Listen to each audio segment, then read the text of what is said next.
TPE 7, Teaching English Learners. There are two questions addressing TPE 7. You must answer both questions 4 and 5. We'll start with question 4.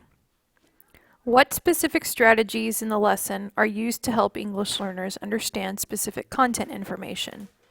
Why do you think they are effective? For this question, you need to look at the EL strategies in the packet to help you practice picking out strategies in a lesson. For explanations why the strategies are effective, read over the pages in the packet titled Almost a Dozen Helpful Strategies for Teaching in a Linguistically Diverse Classroom. This packet I did not print off for you, but I sent you as a PDF copy over email. There are several examples listed in the study guide that I provided.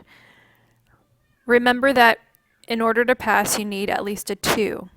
And for a 2, the rubric says that you've accurately identified at least 2 general instructional strategies in the lesson that were used to help English learners understand the content, and you provided a general rationale for their effectiveness.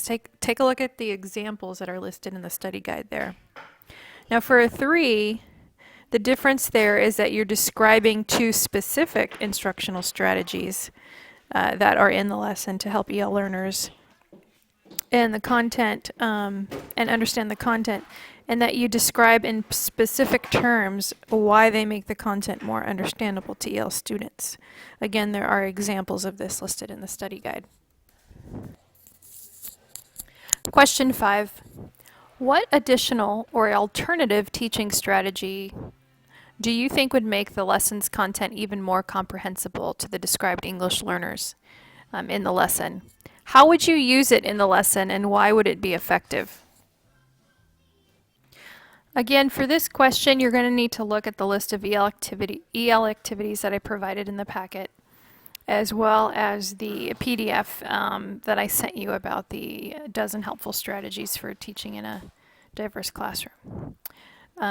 For a 2, the rubric says that you are going to recommend an additional strategy in general terms that is not in the lesson, and how it would help in general.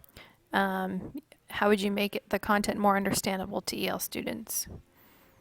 So for 3, the difference is that you would still be identifying an additional strategy not in the lesson and describe how it can be used in this lesson to make the content generally more understandable to EL students. So the real difference there is for 2, you're recommending a strategy in general that's not in the lesson, and you just kind of generalize why that particular strategy is understandable to EL students. But for 3, you look at the lesson itself and you embed that additional strategy and say, okay, now for this lesson, if this strategy was used, this is how it would make the content more understandable to EL students. Okay, so a 3 is being more specific to the lesson.